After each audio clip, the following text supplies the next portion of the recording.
Welcome back to Detective and Mystery Fiction. Join us on a journey through the pages of old, dusty detective pulp magazines. Before we begin, I invite you to pause for a moment and share in the comments where in the world you're listening from, and what time of day it is for you. Call Him Nemesis by Donald E. Westlake. Worlds of If Science Fiction. September 1961. Criminals, beware. The scorpion is on your trail. Hoodlums fear his fury, and for that matter, so do the cops. The man with the handkerchief mask said, "All right, everybody keep tight. This is a holdup. There were 12 people in the bank. There was Mr. Featherhole at his desk, refusing to okay a personal check from a perfect stranger. There was the perfect stranger, an itinerant garage mechanic named Rodney. Rod Strom, like the check said. There were Miss English and Miss Filikoff, the girls in the gilded telecages. There was Mr. Anderson, the guard, dozing by the door in his brown uniform. There was Mrs. Elizabeth Clayhorn depositing her husband's paycheck in their joint checking account, and with her was her 10-year-old son, Edward, Eddie Clayhorn, Jr. There was Charlie Casserly, getting $10 dimes, $6 nickels, and $4 pennies for his father in the grocery store down the street. There was Mrs. Dolly Daniels withdrawing money from her savings account again, and there were 3 bank robbers. The 3 bank robbers looked like triplets. From the ground up, they all wore scuffy black shoes, baggy kneed and unpressed khaki trousers, brown cracked leather jackets over flannel shirts, white handkerchiefs over the lower half of their faces, and gray and white check caps pulled low over their eyes. The eyes themselves looked dangerous. The man who had spoken withdrew a small but mean-looking .32 caliber pistol from his jacket pocket. He waved it menacingly. One of the others took the pistol away from Mr. Anderson, the guard, and said to him in a low voice, "Think about retirement, my friend." The third one, who carried a black satchel like a doctor's bag, walked quickly around behind the teller's counter and started filling it with money. It was just like the movies. The man who had first spoken herded the tellers, Mr. Featherhall, and the customers all over against the back wall, while the second man stayed next to Mr. Anderson and the door. The third man stuffed money into the black satchel. The man by the door said, "Hurry up." The man with the satchel said, "One more drawer." The man with the gun turned to say to the man at the door, "Keep your shirt on." That was all Miss English needed. She kicked off her shoes and ran pelting in her stocking feet for the door. The man by the door spread his arms out and shouted, "Hey!" The man with the gun swung violently back, cursing, and fired the gun. But he'd been moving too fast, and so had Miss English. And all he hit was the brass plate on Mr. Featherhall's desk. The man by the door caught Miss English in a bear hug. She promptly did her best to scratch his eyes out. Meanwhile, Mr. Anderson went scooting out the front door and running down the street toward the police station in the next block, shouting, "Help! Help! Robbery!" The man with the gun cursed some more. The man with the satchel came running around from behind the counter, and the man by the door tried to keep Miss English from scratching his eyes out. Then the man with the gun hit Miss English on the head. She fell unconscious to the floor, and all 3 of them ran out of the bank to the car out front, in which sat a very nervous-looking 4th man, gunning the engine. Everyone, except Miss English, ran out after the bandits. To watch things got very fast and very confused then. 2 police cars came driving down the block and a half from the precinct house to the bank, and the car with the 4 robbers in it lurched away from the curb and drove straight down the street toward the police station. The police cars and the getaway car passed one another, with everybody shooting like the ships in pirate movies. There was so much confusion that it looked as though the bank robbers were going to get away after all. The police cars were aiming the wrong way, and as they come down with sirens wailing, there was a clear path behind them. Then, After the getaway car had gone more than 2 blocks, it suddenly started jouncing around. It smacked into a parked car and stopped. And all the police went running down there to clap handcuffs on the robbers when they crawled dazedly out of their car. "Hey," said Eddie Clayhorn, 10 years old. "Hey, that was something, huh, Mom? Come along home," said his mother, grabbing his hand. "We don't want to be involved." It was the nuttiest thing," said Detective Sergeant Stevenson. "An operation planned that well. You'd think they'd pay attention to their getaway car. You know what I mean?" Detective Sergeant Pauling shrugged. "They always slip up," he said. "Sooner or later on some minor detail they always slip up. Yes, but they're tires." "Well," said Pauling, "it was a stolen car. I suppose they just grabbed whatever was handiest." "What I can't figure out," said Stevenson, "is exactly what made those tires do that. I mean, it was a hot day and all, but it wasn't that hot. And they weren't going that fast. I don't think you could go fast enough to melt your tires down." Pauling shrugged again. "We got them. That's the important thing. Still and all, it's nutty. They're free and clear, barreling out Rockaway toward the belt, and all at once their tires melt, the tubes blow out, and there they are." Stevenson shook his head. "I can't figure it. Don't look a gift horse in the mouth," suggested Pauling. "They picked the wrong car to steal." "And that doesn't make sense either," said Stevenson. "Why steal a car that could be identified as easily as that one? Why, what was it? A foreign make?" "No, it was a Chevy. Two-tone, 3 years old. Looked just like half the cars on the streets. Except that in the trunk lid the owner had burned in the scorpion in big black letters you could see half a block away." "Maybe they didn't notice it when they stole the car," said Pauling. "For a well-planned operation like this one," said Stevenson, "they made a couple of really idiotic boners. It doesn't make any sense." "What do they have to say about it?" Pauling demanded. "Nothing.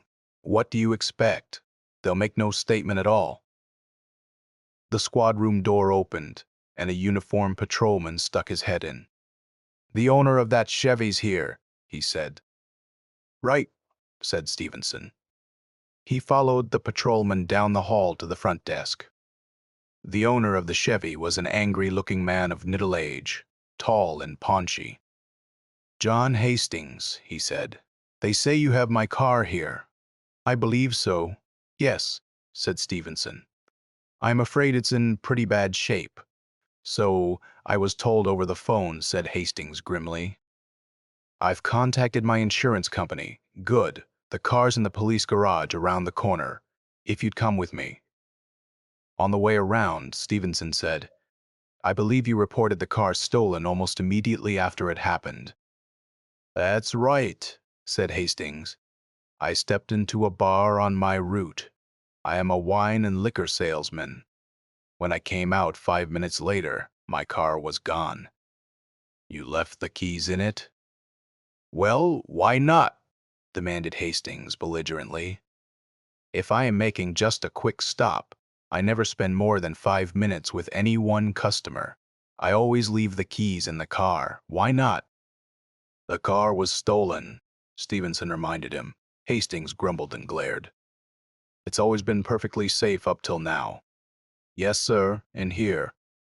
Hastings took one look at his car and hit the ceiling. "It's ruined," he cried. "What did you do to the tires?" "Not a thing, sir. That happened to them in the holdup." Hastings leaned down over one of the front tires. "Look at that. There is melted rubber all over the rims. Those rims are ruined. What did you use? Incendiary bullets?" Stevenson shook his head. "No, sir."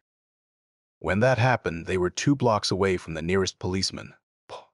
Hastings moved on around the car, stopping short to exclaim, "What in the name of God is that?" "You didn't tell me a bunch of kids had stolen the car." "It wasn't a bunch of kids," Stevenson told him. "It was 4 professional criminals. I thought you knew that. They were using it in a bank holdup." Then why did they do that? Stevenson followed Hastings' pointing finger and saw again the crudely lettered words, "The scorpion burned black into the paint of the trunk lid." "I really don't know," he said. "It wasn't there before the car was stolen." "Of course not." Stevenson frowned. "Now why in the world did they do that?" "I suggest," said Hastings with heavy sarcasm, "you ask them that." Stevenson shook his head. "It wouldn't do any good. They aren't talking about anything. I don't suppose they'll ever tell us." He looked at the trunk lid again. "It's the nuttiest thing," he said thoughtfully. "That was on Wednesday. The Friday afternoon mail delivery to the Daily News brought a crank letter. It was in the crank letter's most obvious form. That is, the address had been clipped, a letter or a word at a time from a newspaper, and glued to the envelope. There was no return address. The letter itself was in the same format. It was brief and to the point. "Dear Mr. Editor, the scorpion has struck. The bank robbers were captured. The scorpion fights crime. Crooks and robbers are not safe from the avenging scorpion. Warn your readers. Sincerely yours, the Scorion." The warning was duly noted, and the letter filed in the wastebasket. It didn't rate a line in the paper, saying the bank robbery occurred in late June. Early in August, a Brooklyn man went berserk.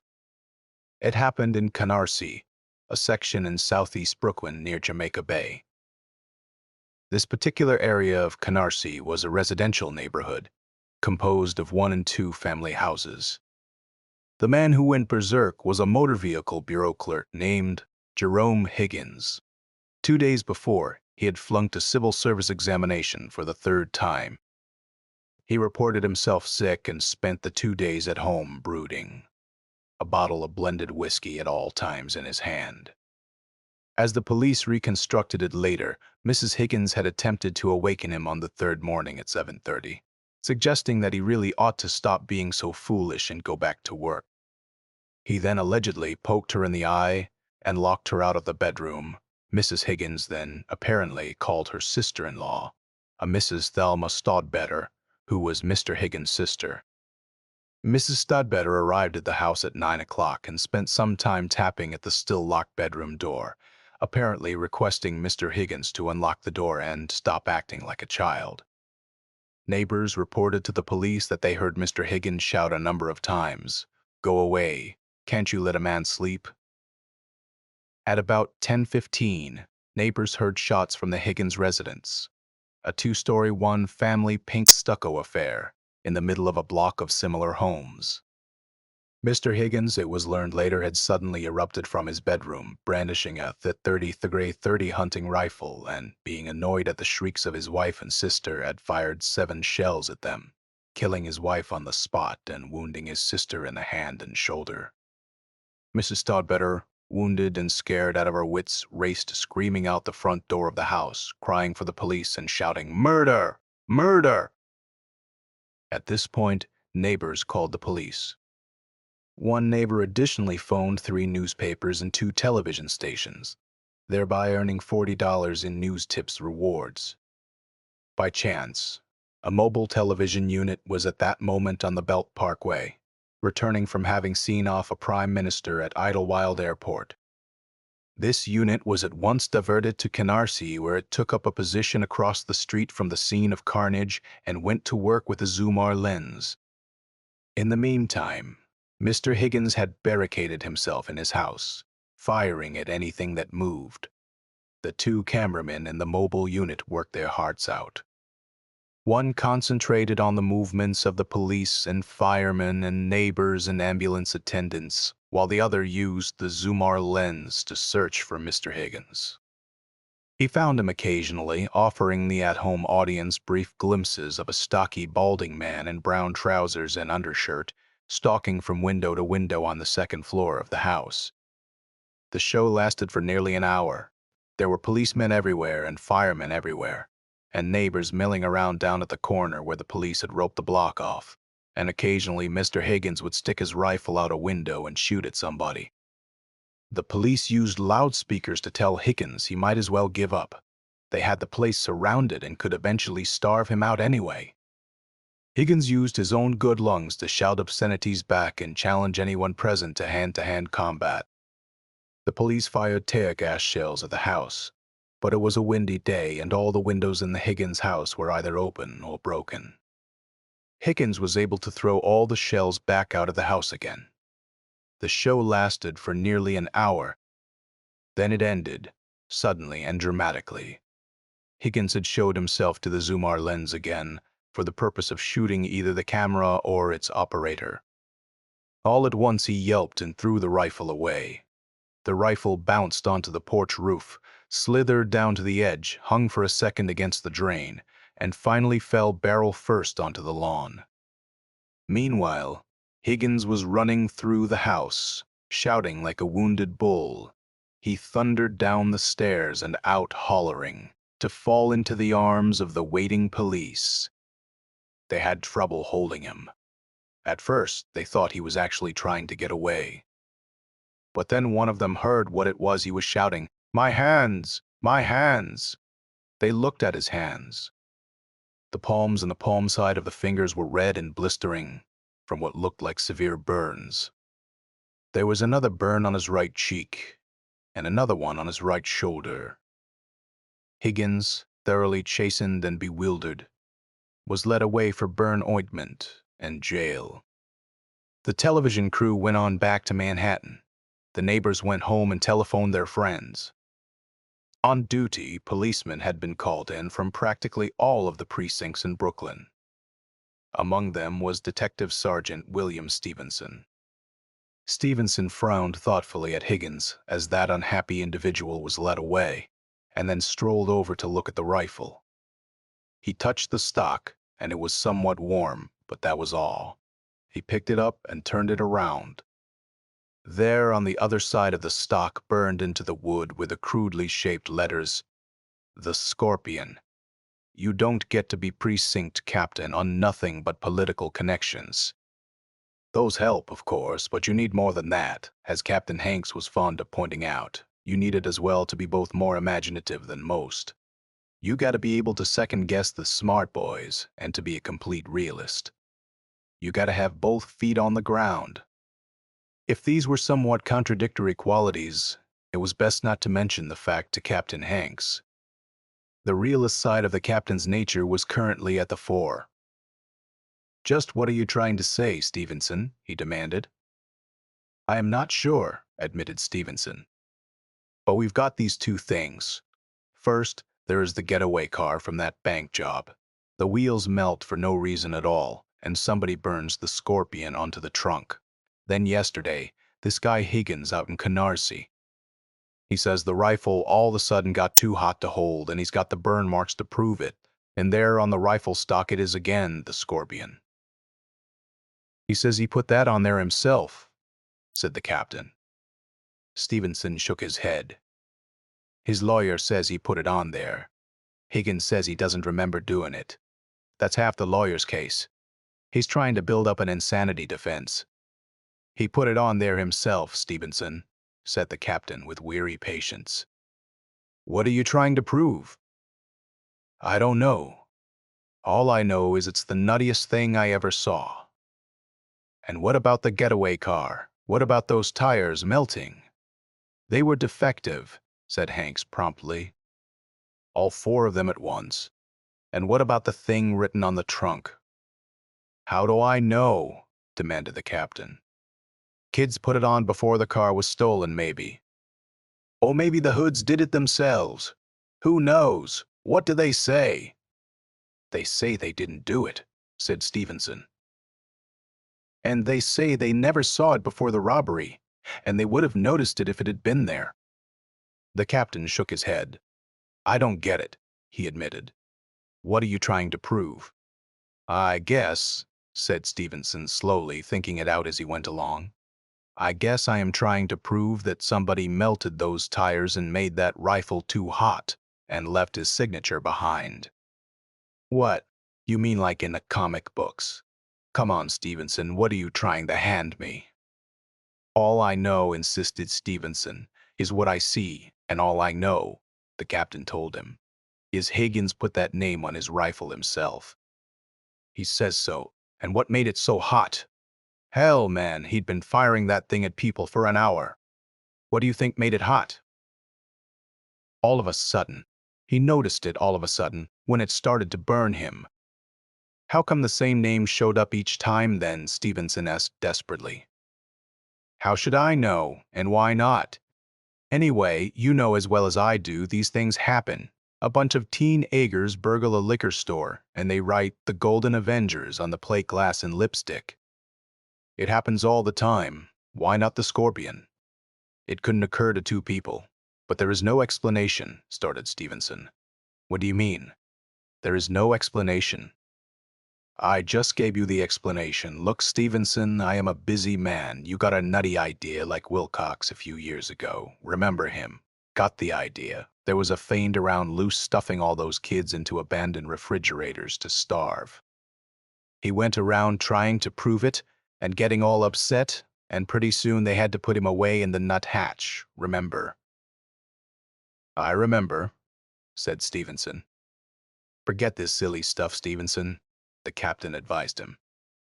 Yes, sir, said Stevenson. The day after Jerome Higgins went berserk, the afternoon mail brought a crank letter to the Daily Newers.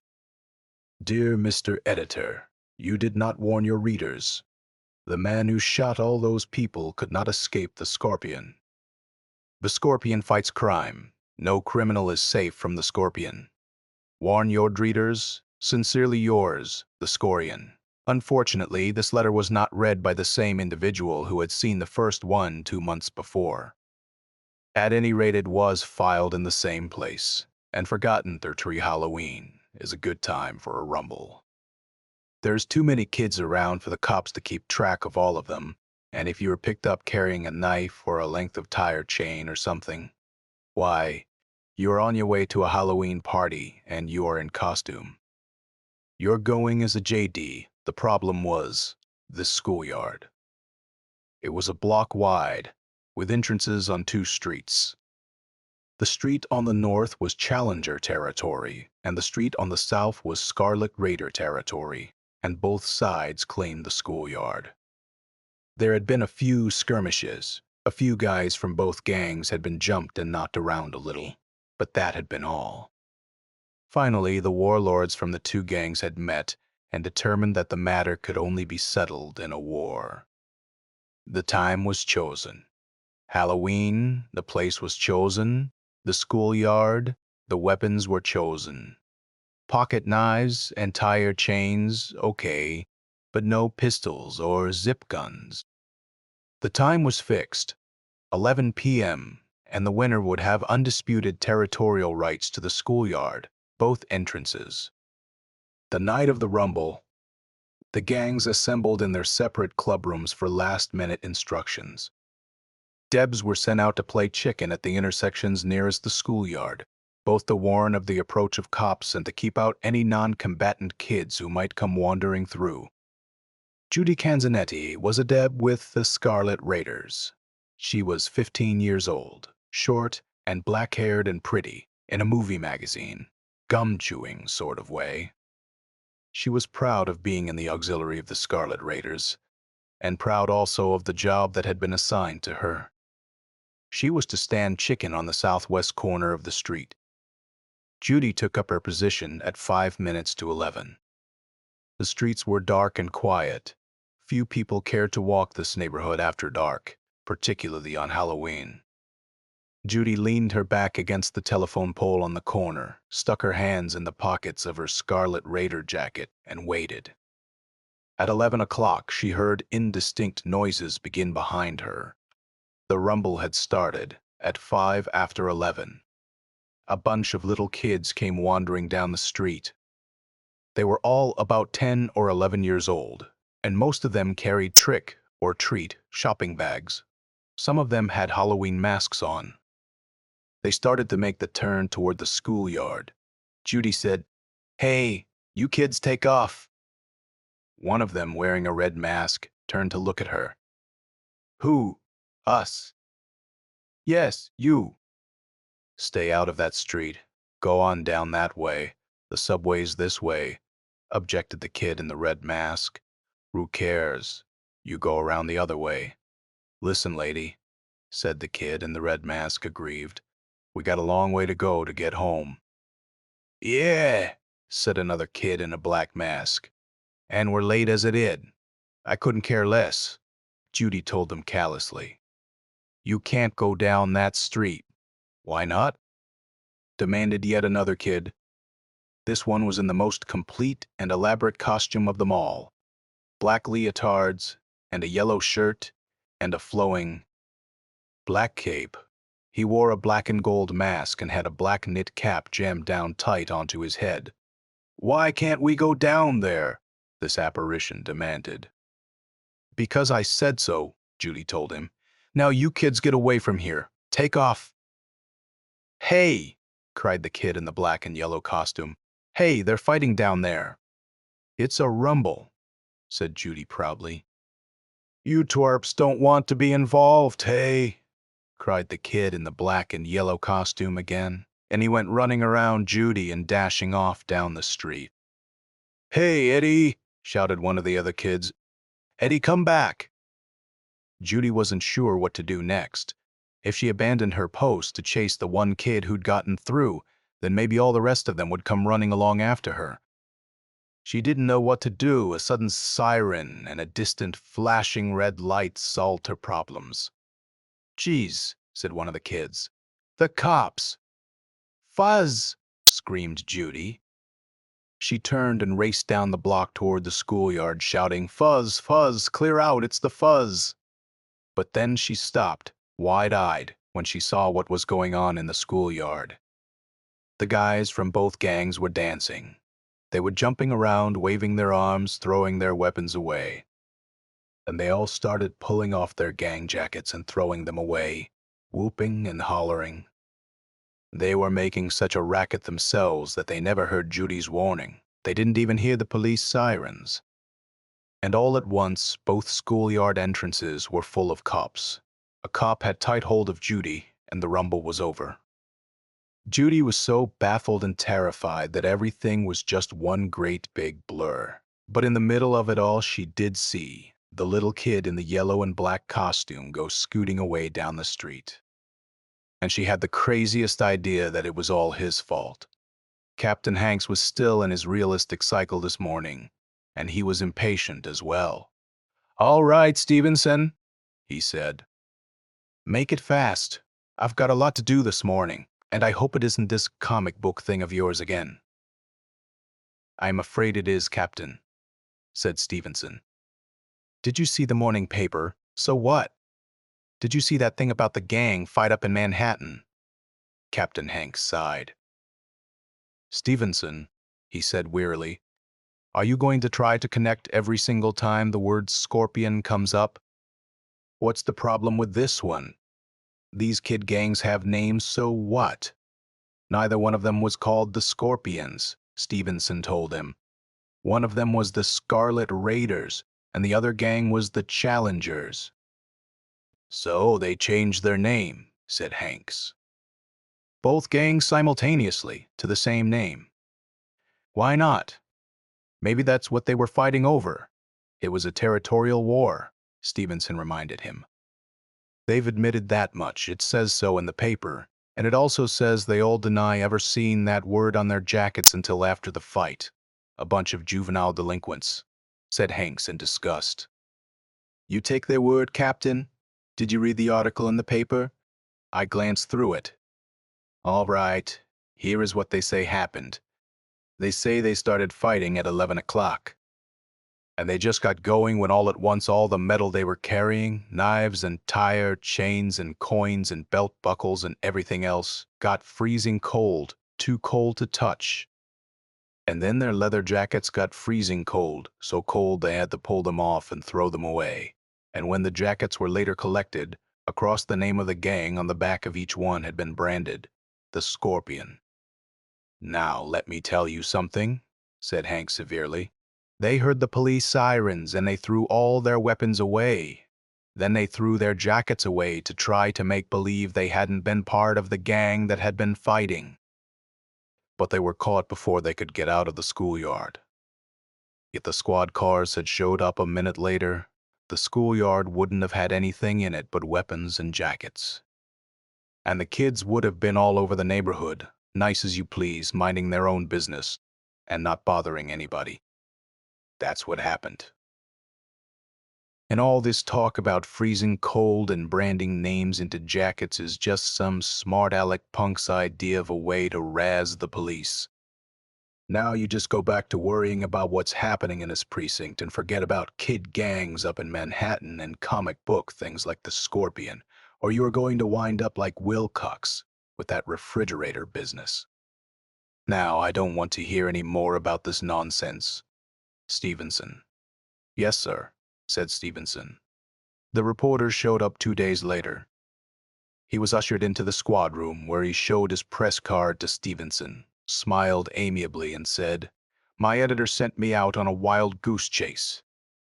Would you mind chatting with me a couple minutes?" "Not at all," said Stevenson.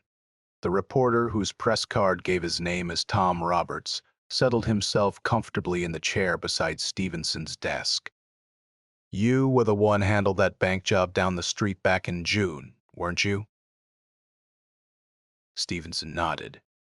Roberts gave an embarrassed chuckle and said, "Okay, I've got just one question.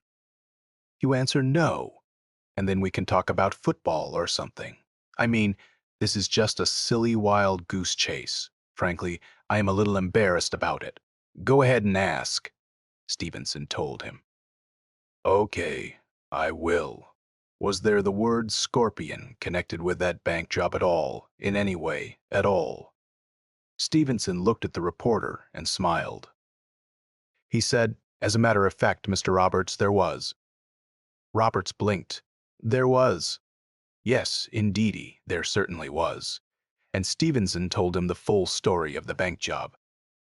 "I see," said Roberts dazedly when Stevenson was finished. "I see. Or I don't see. I don't see it at all. Your turn," Stevenson told him. "Now you tell me what made you ask this," said Roberts. He reached into the inside pocket of his sport jacket and withdrew a business-size envelope, which he handed over to Stevenson. It was another crank letter. In the same newspaper clipping form as the first two, it read, "Dear Mr. Editor, the bad boys were captured. They could not escape the Scorpion. I left the mark of the Scorpion on their jackets. Criminals fear the mark of the Scorpion. They cannot escape.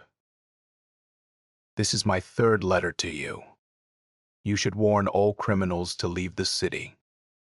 They cannot escape the Scorpion, warn your readers. Sincerely yours, the Scorpion." Stevenson read the letter. "Well, well," he said. "He says that's the third letter," Roberts pointed out. "We asked around in the office, and we found out who got the first two. They were both back a ways. The first one was early in the summer, and the guy who read it remembered it said something about a bank robbery. So I was sent out this morning to check up on bank robberies in June and July. You're the third one I've talked to this morning. The first two figured me for some kind of nut. My captain figures me the same way," Stevenson told him. "What about the second letter? Or, wait, don't tell me." "I'll tell you. It's that guy in August, the one who ran amok over in Canarsie. Right you are," said Roberts. "How did you know?" "I was there.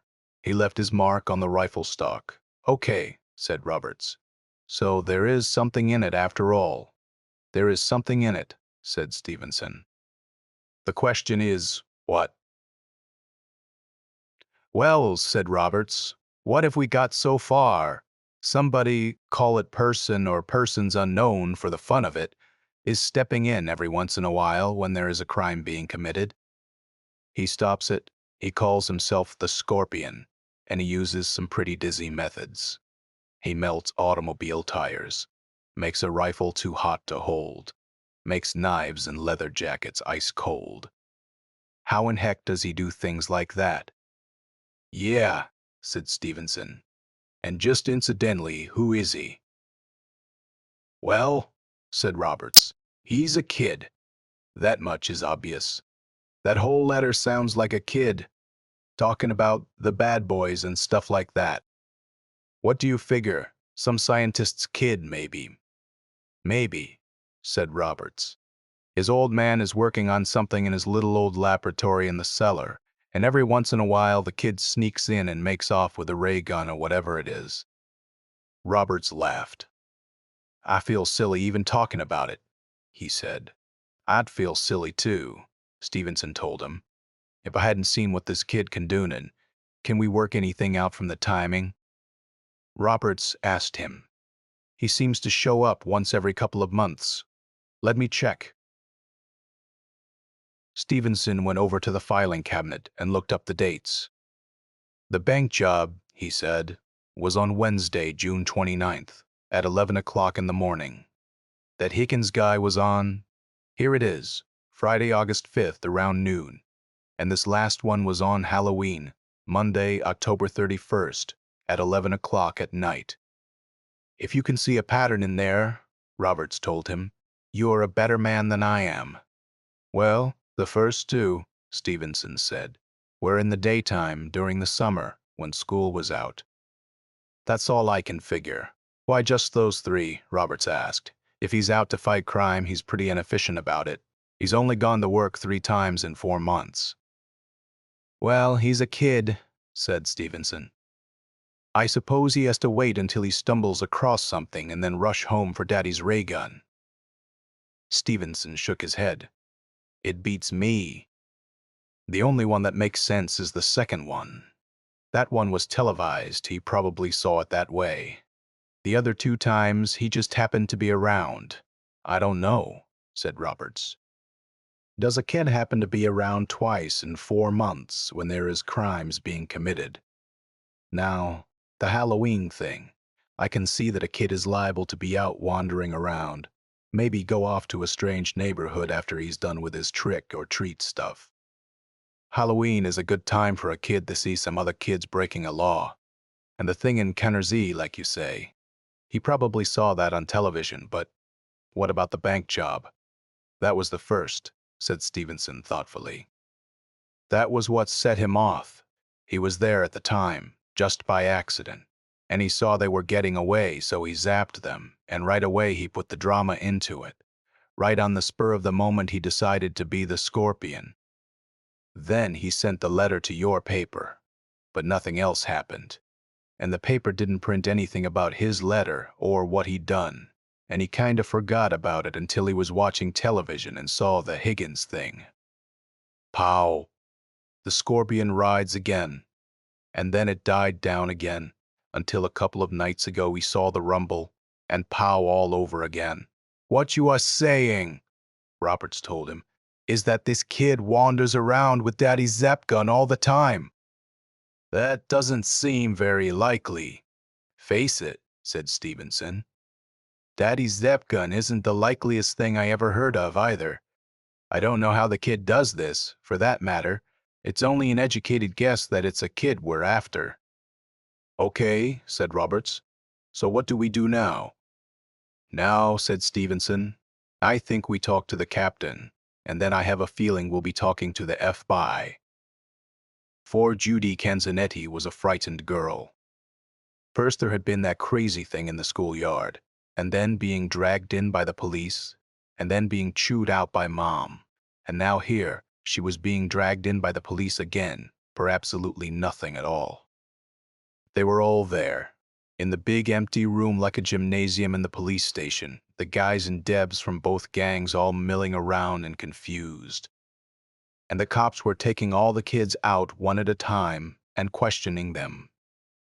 When the cop pointed at her and said, "Okay, you next," Judy almost broke into tears. This wasn't like anything she knew or anything she could have expected. This wasn't like after the rumble with the guys wisecracking the cops and nothing to worry about but a chewing out from Mom. This was scary. They were taking people out one at a time to question them, and nobody was coming back into the room. And who knew what happened to you when it was your turn? "Come on," said the cop. "Step along." She stepped along, numb and miserable.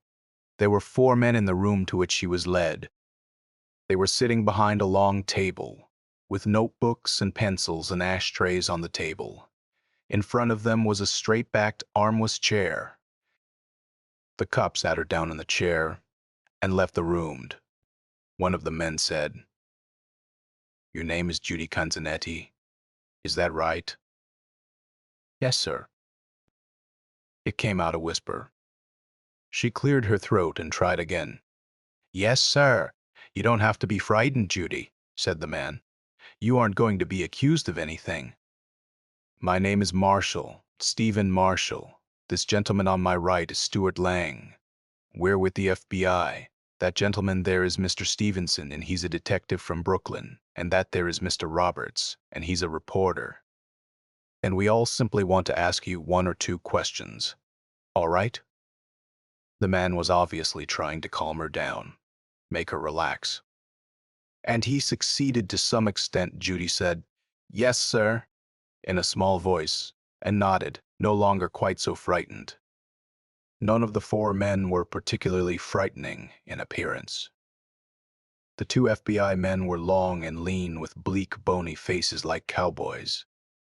The detective was a short, worried-looking man with a paunch and thinning black hair, and the reporter was a cheerful, round-faced man in a loud sport coat and a bow tie.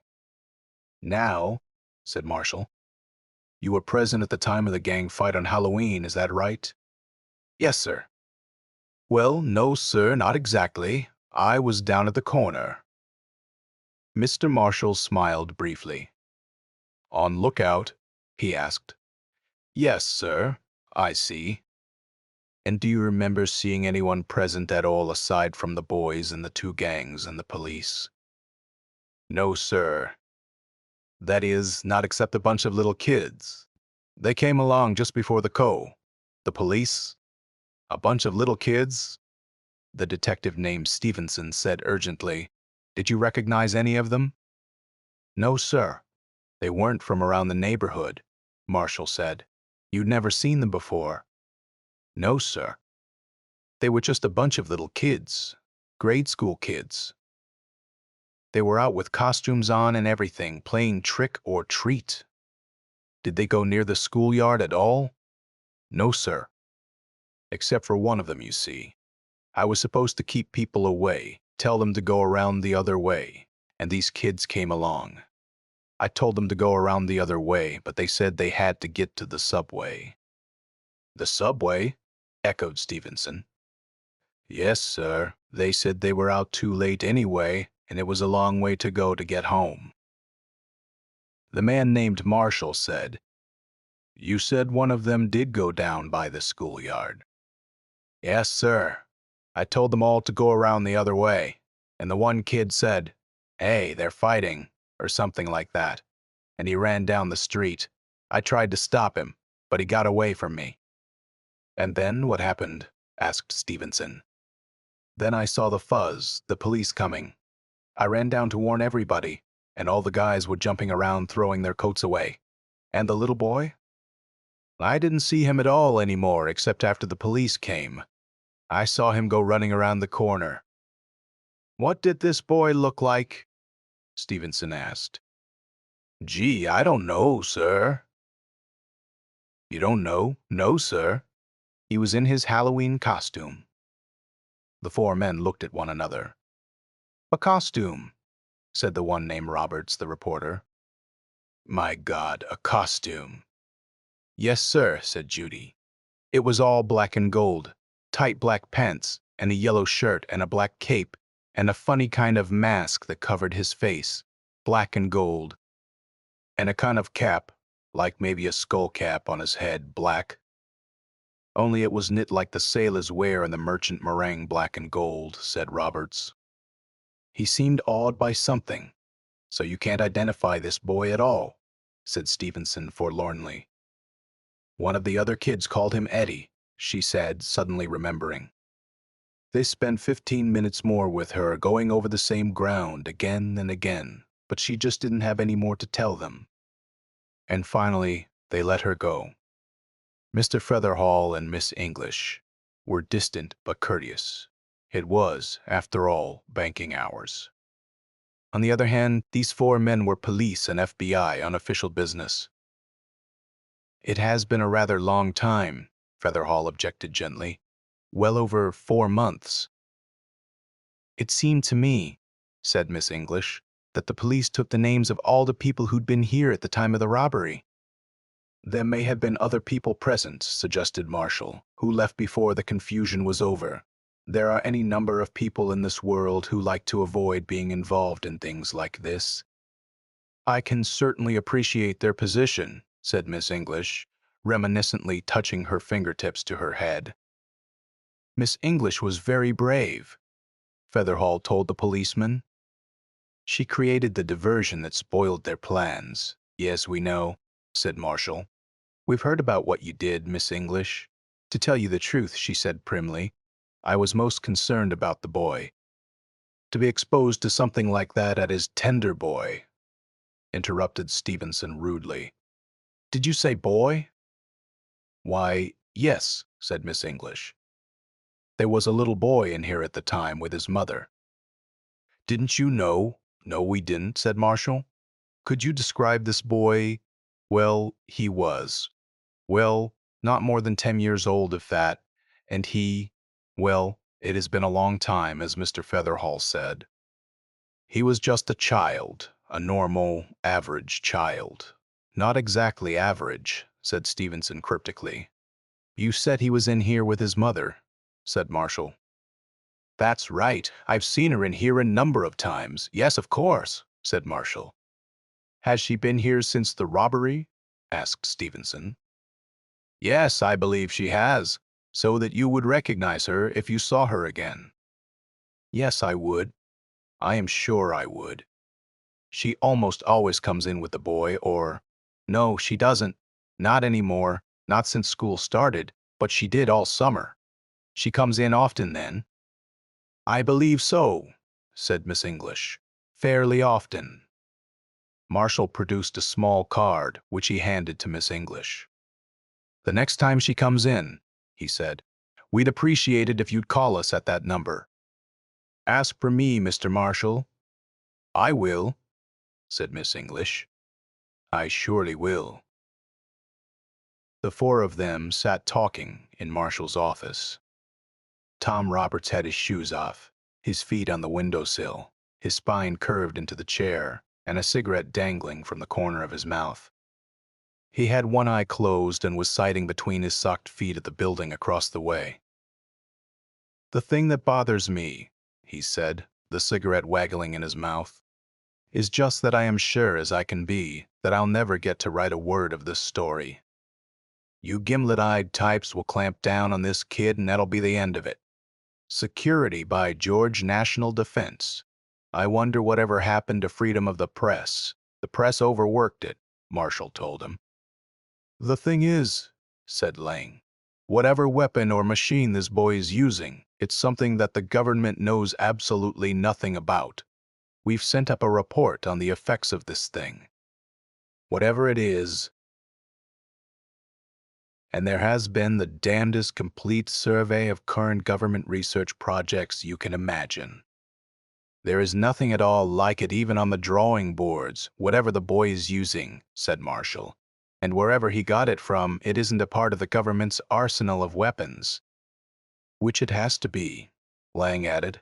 Can you imagine a weapon that selectively increases or decreases the temperature of any specific object, or any specific part of an object, from a distance? I wouldn't like to be sitting on a stockpile of hydrogen warheads with somebody aiming that weapon at me. He simply presses the hot button and Bluey. You see a jet bomber coming? Said Marshall. You point the weapon, press the cold button, and flame out. That pilot bought the farm. What I'd like to know, said Lang, is where he got his hands on this thing in the first place.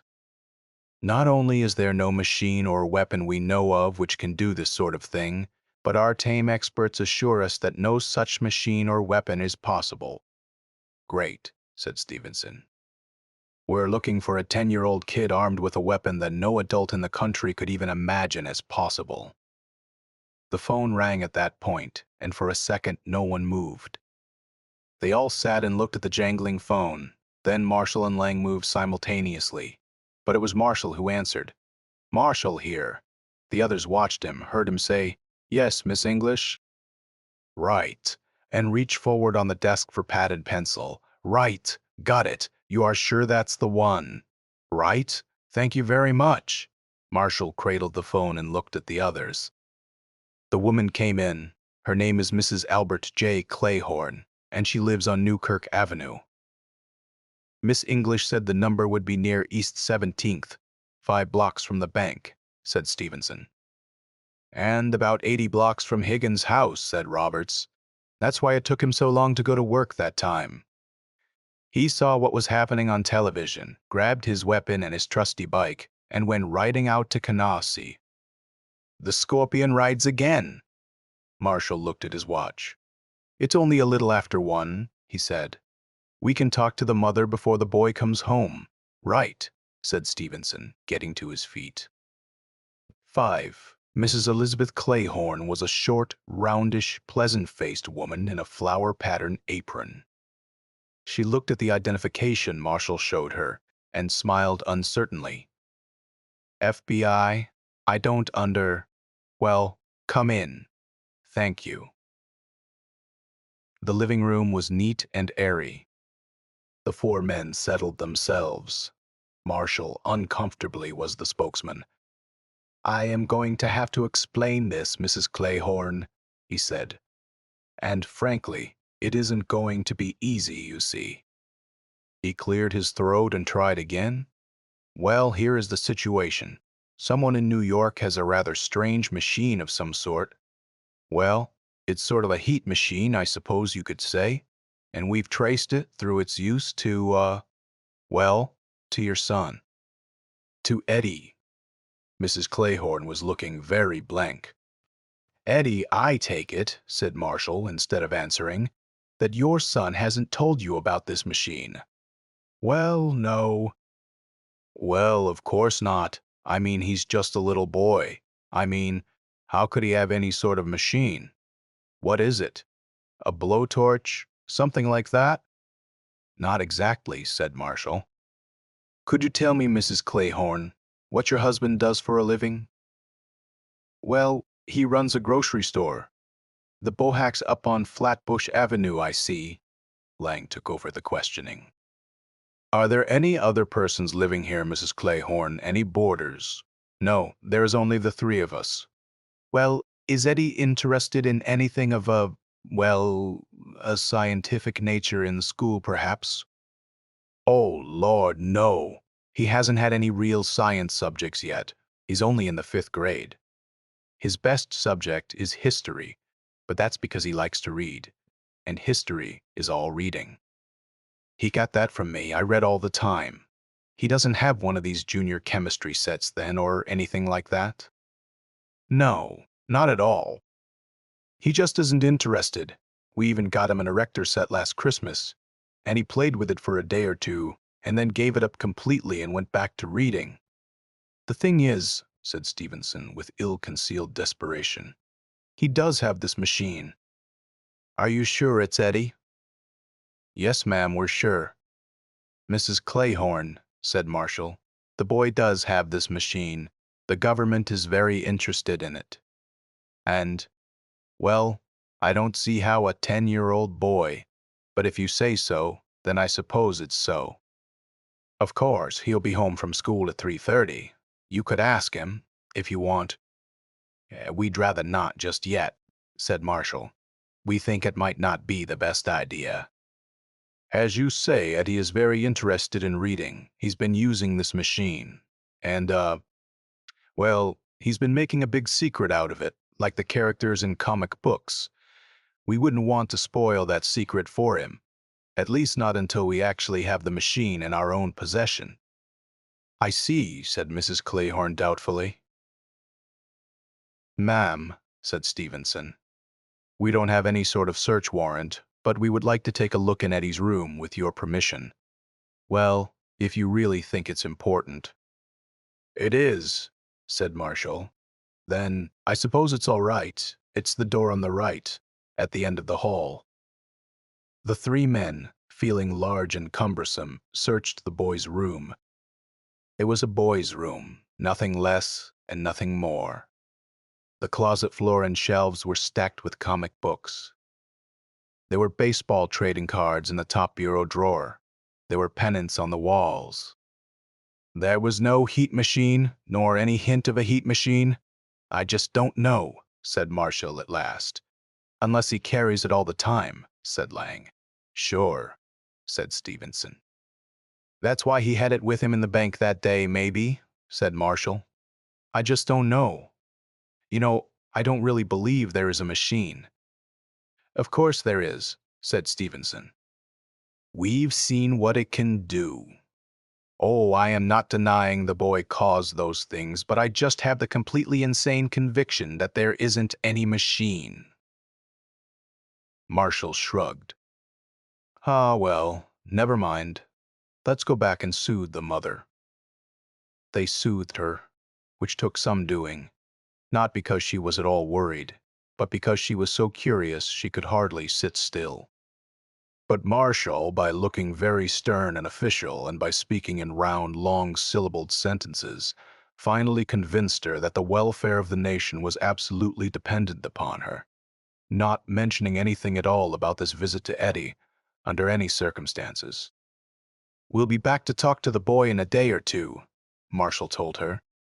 "In the meantime, we prefer him not to be forewarned." "If you say so," she said, frowning. The school principal, a gray battleship named Miss Evita Dexter, was irate. The idea that pornographic materials were being sold in her schoolyard was absurd. It was ridiculous. It was unheard of. Stevenson assured her that adjective notwithstanding, it was happening. And they were going to have a shakedown of the student body whether Miss Dexter liked it or not. Detective Sergeant Stevenson and his associates Marshall and Lang were going to go through the student body with a fine-tooth comb. Neither Marshall nor Lang had mentioned the fact that they were from the FBI. The search began at 9:45 in the morning and ended at 12:10. On the persons of 3 eighth-grade boys, they found pornographic photos. On the person of Eddie Clayhorn, they found absolutely nothing. Abner Streitman Long was a government expert. He was more or less a government expert in the Ready Reserve, since he had never once been called upon to use his expertise for the government. Not until now, Abner Streitman Long was resident professor of psychology at Mandar University. He was also one of the world's foremost and best-known experimenters in the area of parapsychology, also called extrasensory perception, also called psionics. The government, as a matter of principle, didn't believe in psionics, but the government also, as a matter of principle, kept a psionics expert handy just in case. The just in case had maybe happened. Professor Long sat in Marshall's office and listened stolidly to the problem. The expert was a tall, barrel-chested man with a fantastic shock of white hair exploding out in all directions from his head. His nose was bulbous, his jaw out-thrust, his eyes deep-set, his ears hairy, his hands huge, and his feet huger. He looked like a dressed-up lumberjack of the old school. He listened and they talked, and every once in a while he nodded and said, "Huh?" His voice was, predictably, basso profundo. Then they were finished, and Professor Long summed it all up. "He changes the temperature of objects." "Yes, yes," said Marshall. "You looked for a machine." "Yes, yes, and we didn't find it." "And your thermodynamics people said no such machine could exist anyway." "Yes, that's right. Then why did you look for it?" "Because," said Marshall desperately, "we'd seen it in action. That is, we'd seen the result of its use." "Yes," said the professor. He sucked on his lower lip and abstractedly watched his thumbs twiddle. Perotic, he announced at last. I beg your pardon, asked Marshall. Perotic, repeated the professor. Yes, yes, perotic. Do you know what that is? No, said Marshall. Good, said the professor. Neither do I, but I have a theory. There are more theories than there are phenomena. That always happens. But listen to this theory. The mind reaches into the object on the molecular level and adjusts the molecules, so. The temperature changes, do you see? Not exactly, said Marshall doubtfully. Neither do I. Never mind. I know lots of theories. None of them make any sense, but they all try to explain. If you say so, said Marshall. Yes, I say so. Now, as a psychologist, I will tell you something else. This boy has made this a secret. Yes, the Scorpion, he calls himself, and like his heroes of the comic books, he uses his power for good. Shazam. Yes. Captain Marvel. Yes, said Stevenson, nodding emphatically. Now what happens if you go to this boy and tell him, we know you are the Scorpion, your secret is out? What happens then? I don't know, said Marshall. Think, suggested Professor Long. Batman, let us say, or Superman, quite apart from fighting crime. What is the major task confronting these heroes? That of maintaining the secrecy of their identity. Yes. The four men nodded. Now, said Professor Long, to the mind of a 10-year-old boy, what is the implication? The implication is this. If the secret of the identity is lost, the power of the hero is also lost. This is the clear implication. Yes, you mean this boy wouldn't be able to do it anymore if we went and talked to him? Asked Lang. I don't say that, cautioned the professor. I do say this. He will believe that he has lost the power, and this belief may be sufficient to destroy the power. Yes. In other words, said Marshall, you are saying that we can't ask this boy how he manages his stunt, because if we do, then he probably won't be able to manage it anymore. A distinct possibility, said the professor, but only a temporary possibility. The drama of the Scorpion will not, I imagine, survive puberty. But will the ability survive puberty? No one can know, no one can even guess.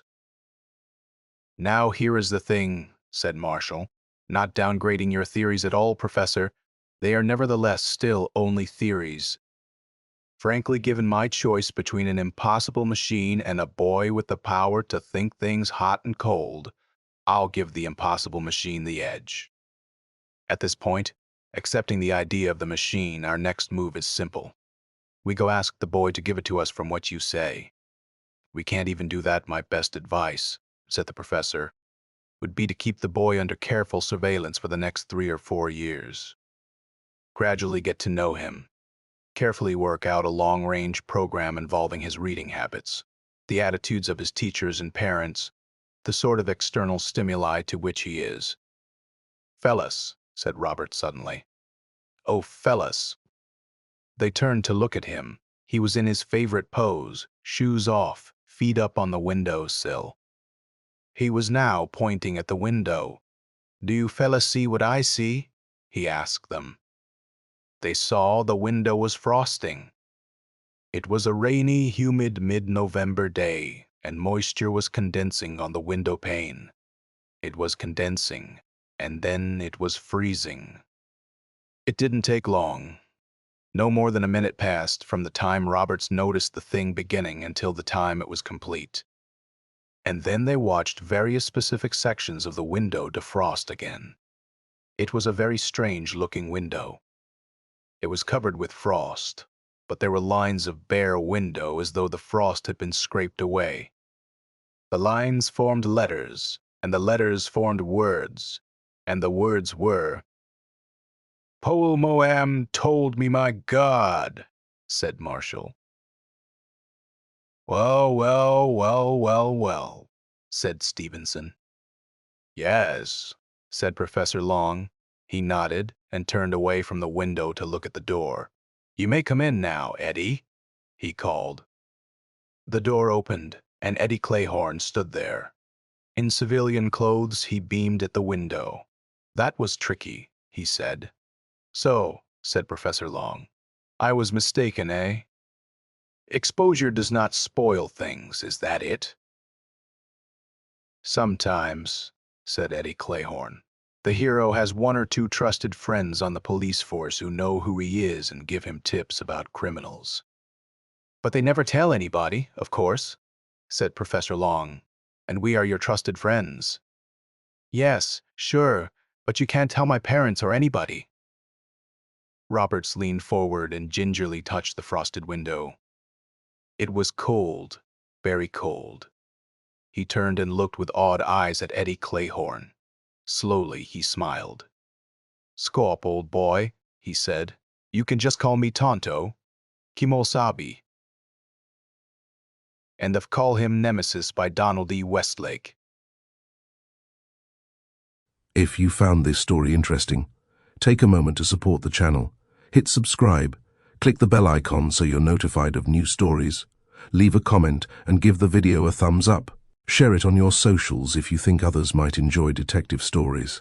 And if you'd like to go a step further in reviving these forgotten horrors, you can click the super thanks button below or become a member of the channel. With your support, these dusty old stories may see the light once more.